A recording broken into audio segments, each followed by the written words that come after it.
to Marcos Villegas from Fight Hub TV, and he was talking about to Serhii Bohachuk, and he got a fight coming over there this weekend on the Fury Usyk 2 undercard, and he basically said that Virgil Ortiz don't have no power and he's not a strong fighter. He said he didn't feel Virgil Ortiz's power. Now, if I'm being technical, if I'm being right, I think that might have been Virgil's only fight at 154 pounds. All right? That might have been his only fight at 54.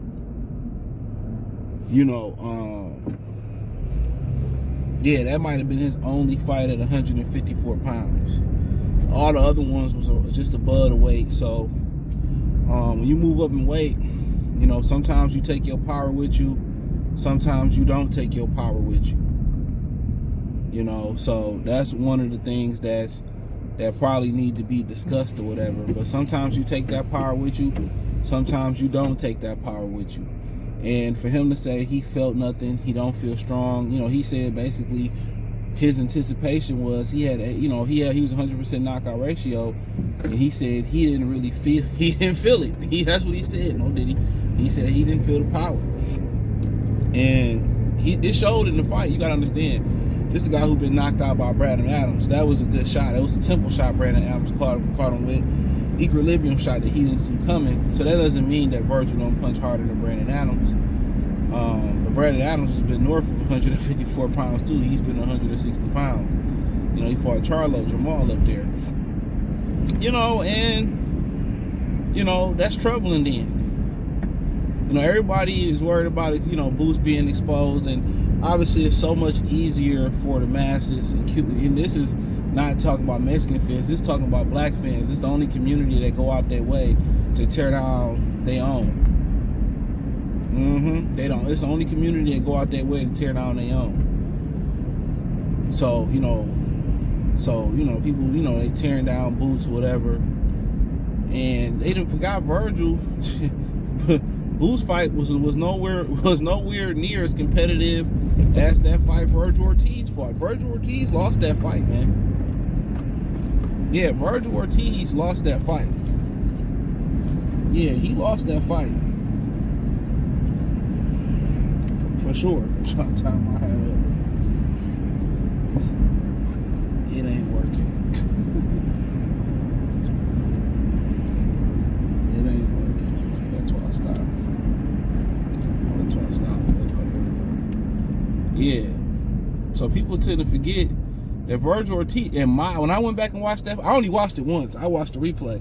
When I went back and watched that fight, he lost about 3 or 4 rounds easily to me. Easily. He lost about 3 or 4 rounds easily. Now I'm still struggling to put this thing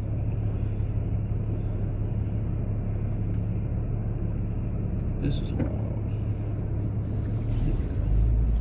Yeah.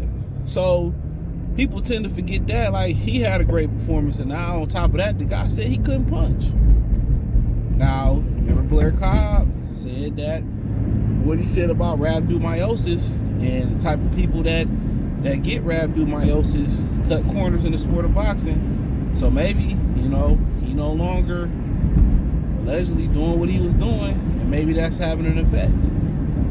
Maybe the rhabdomyosis overall took something from him that he can't get back just yet. Remember, they said he almost died. So maybe he's still building up his strength. And if he was fighting for the WBC interim title, they had to be drug testing, right? If you're in the WBC program, he was in the WBO for a while and stuff of that nature.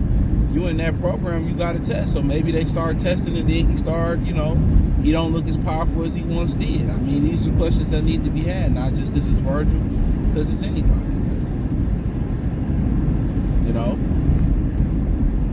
So, and I heard the testing ain't even that strenuous unless they had additional VADA testing for this fight. And a lot of the fighters don't want to put the money up for additional VADA testing because they already getting deducted like crazy, from taxes to promotional fees. You know, they gotta pay for their own hotels when they go and all that shit. So they spending hella fine money. You know, so I get it. I'm gonna trust the commission just to do the testing, the piss testing. You know, so, but say, you know, and maybe that may be why he has no power. Maybe he ain't all the way physically back yet. Maybe he was allegedly cutting some corners. You know, now they testing it, now it show. I mean, you just never really know. You know, you got to go figure out what is his testing history. You know, so what is his testing history? So he said he ain't got no power. He said, you know, and one thing you come in anticipating a guy with 18 knockouts, with 18 fights, 100% knockout ratio, you thinking this extraterrestrial type power. That's what you thinking. You thinking this that unreal type of power.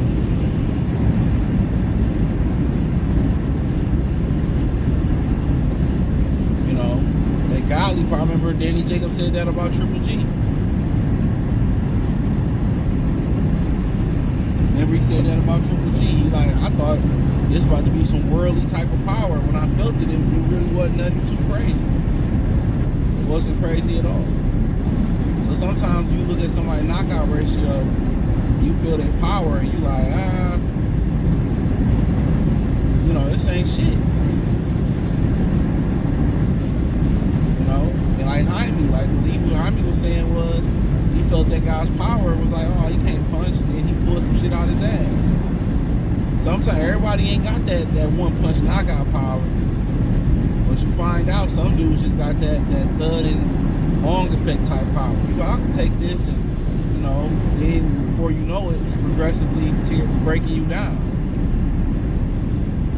Yeah, it's progressively breaking you down.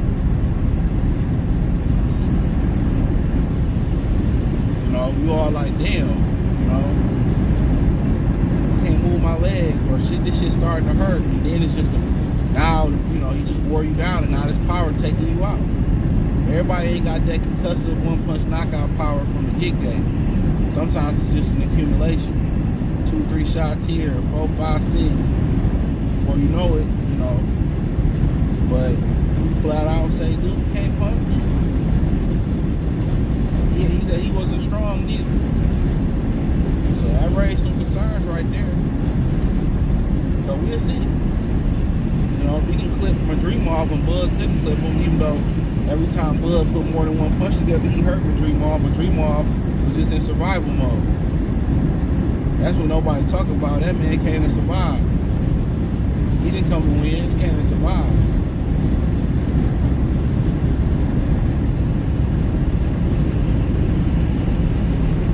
So,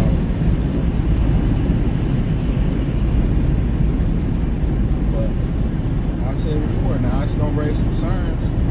You know, about, is he still sick? Is he 100%? Was he on that shit? You know, those are all reasonable concerns.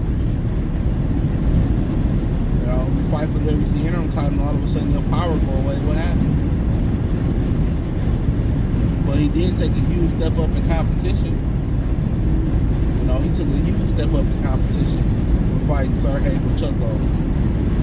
That's a big dude. I thought Virgil would, honestly, I thought Virgil would get that guy out of there. In my personal opinion, that's what I thought. I'm not gonna lie. I thought Virgil would get him out of there. I'm not gonna cap. I thought Virgil would get him out of there. Honestly, I thought Virgil would get him out of there. You know, I see Brandon Adams clipping with a good shot, and you know, but once again, that's a big boy. I think Virgil probably should have used the jab a little bit more and broken down to the body. You know, he probably got that big, then clipped him to the head. No did. You know, Virgil just thought he was on Brandon Adams knocked him out. I can knock him out. That's what he thought. Brandon Adams can knock him out. I can knock him out. probably what he thought. You come in that mindset that, oh man, he ain't got no chin, or he can't do this, or he can't do that. You know, every fight is different. He might have problems with cutting weight in that particular fight. You know, he may have problems with a number of things.